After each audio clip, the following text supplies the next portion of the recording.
ولی کے پہچاننے کے لیے کرامت شرط نہیں ہے، کرامت ایک ذریعہ ہے، ضروری نہیں ہے۔ کتنے اولیاء ہیں جن کی کرامات ہمارے تک نہیں پہنچی لیکن وہ اللہ کے ولی ہیں۔ سب سے بڑے ولی اس امت کے صحابہ تھے، ان میں سے کتنے کی کرامات ہمارے پاس پہنچی ہیں لیکن ہم انہیں اللہ کا ولی مانتے ہیں۔ تو یہ کوئی شرط نہیں ہے، شرط ایمان اور تقوی ہے، اور باقی احادیث میں مختلف ان کی علامتیں بتائی گئی ہیں۔ الذین اذا رأوا ذکر اللہ، ایمان اور تقوی سے متصف بندگان خدا کی ایک علامت یہ ہے جب تم ان کی صحبت میں بیٹھو تمہیں خدا یاد آ جائے، اللہ کی یاد آنے لگے۔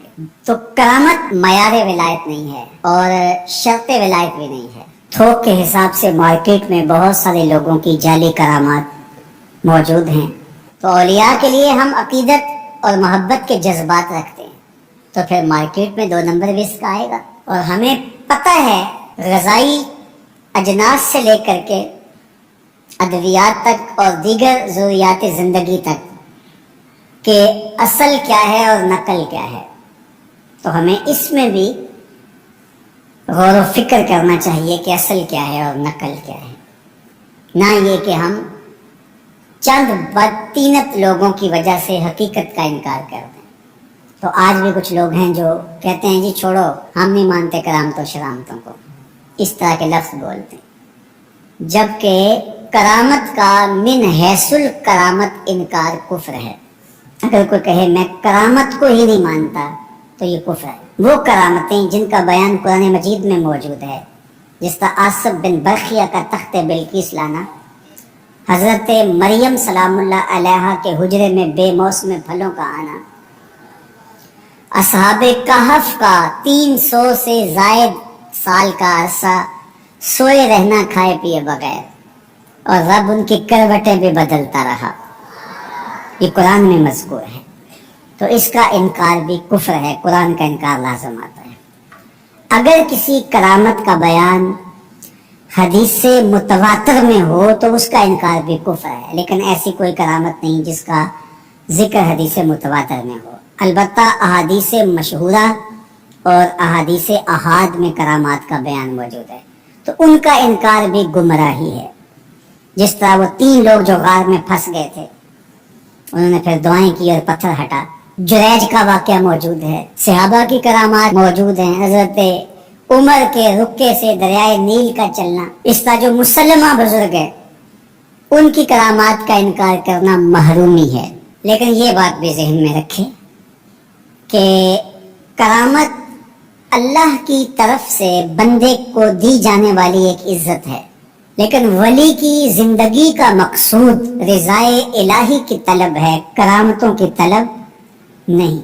لیکن عمومی طور پہ ہمارے اسٹیجوں کے اوپر اولیاء کے حوالے سے جو بات کی جاتی ہے، بس آپ سننے کے لیے بیٹھے ہیں اور خطیب صاحب نے کان پہ ہاتھ دھرا اور 2-4 کرامتیں سنائی اور چلے گئے، معیار بتایا ہی نہ، جس کے نتیجے کے اندر بہت سارے عوام اس سے غافل ہوتے ہیں۔ میں اللہ کا شکر ادا کرتا ہوں کہ ہم نے ہمیشہ اس بات کا التزام کیا ہے کہ لوگوں کے سامنے پوری تصویر رکھیں، کیونکہ مجھے اس بات کا احساس ہے کہ آپ لوگ کتنی محنت کر کے کہاں کہاں سے چل کے آتے ہیں، پورے پاکستان میں بلکہ پوری دنیا میں ہم جہاں گئے ہیں، ہمارے سامنے جو لوگ آ کے بیٹھتے ہیں زیادہ تر طبقہ باشعور لوگوں کا ہوتا ہے، تو پھر ہماری ذمہ داریاں اور زیادہ بڑھ جاتی ہیں کہ ہم جو ہے وہ ان کے سامنے وہ بات کریں جو بات کرنی چاہیے۔ اس منبر سے آپ کو وہ چیز نہیں ملے گی جو عوام کی ڈیمانڈ ہوگی، وہ چیز ملے گی جو عوام کی حقیقی ضرورت ہوگی۔ اس پر میں بھی اللہ کا شکر ادا کرتا ہوں، اس پر آپ کو بھی اللہ کا شکر ادا کرنا چاہیے، اور نہ یہ کہ کچھ 2 نمبر لوگوں کے رد عمل میں ہم حقیقت کا انکار کر دیں، جس طرح معتزلہ کر رہے ہیں، اور ایک طبقہ وہ ہے جو رتب و یابس کو قبول کر رہا ہے، اور آپ نے ایسے شخص، ایسے لوگ کہ جو اچھے انسان بھی نہیں ہیں، لوگوں کو دیکھا ہے کہ ان کو ولی مان رہے ہیں اور ان سے اپنی حاجتیں طلب کر رہے ہیں، ان کو ہادی مان رہے ہیں، مرشد مان رہے ہیں۔ وہ شخص جو خود آشنا بھی نہیں ہے، وہ تمہیں منزل آشنا کیسے کرے گا؟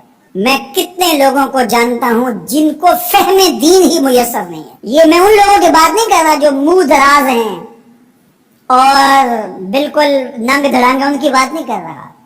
جو بظاہر حلیے میں بھی ہیں ان کا فہم دینی ناقص ہے. کتنے ایسے علماء کو جانتا ہوں ان کی توحید کا تصور ناقص ہے. تو یہ بدبختی ہوتی ہے. اب وہ کیا کسی کی رہنمائی کریں گے؟ جو خود ڈوب رہا ہے وہ کسی کا ہاتھ کیسے پکڑے گا؟ لیکن عوام ظاہر ہے ان کے گرد آئے، ان کا کاروبار چمک رہا ہے، اور کرامتیں ہیں کہ تھوک کے حساب سے بنتی ہیں، اور پھر اس کی مارکیٹنگ کرنے والے بھی ہوتے ہیں، اور پھر اسی بنیاد پر ہی جو ہے وہ ان کا سارا سلسلہ چلتا ہے. اللہ کے ولی یہ نہیں چاہتے کہ ہماری کرامات ظاہر ہوں اور لوگ ہماری طرف لپکیں ہماری کرامت کی وجہ سے. یہ نہیں ہے. الکرامات حیض الرجال، جس طرح عورتیں ایام میں مخصوصہ کو چھپاتی ہیں، اللہ کے ولی بھی چھپاتے ہیں. وہ نہیں چاہتے کہ ہم اس حوالے سے جو ہے وہ پہچانے جائیں. باقی دور موجود کے اندر کسی صالح متقی شخص کی کوئی ایسی بات سامنے آئے تو شریعت کے میزان پہ پرکھا جائے. اگر وہ شریعت سے متصادم نہیں ہے تو مان لینے میں کوئی حرج نہیں ہے. لیکن اگر کسی کی سمجھ میں نہیں بھی آتا تو فرق نہیں پڑتا. لیکن کسی ولی سے کوئی دشمنی نہ رکھے. جو کسی ولی سے دشمنی رکھے تو اللہ فرماتا اس کا میرے ساتھ اعلان جنگ ہے. تو وہ پھر شخص محروم کر دیا جاتا ہے.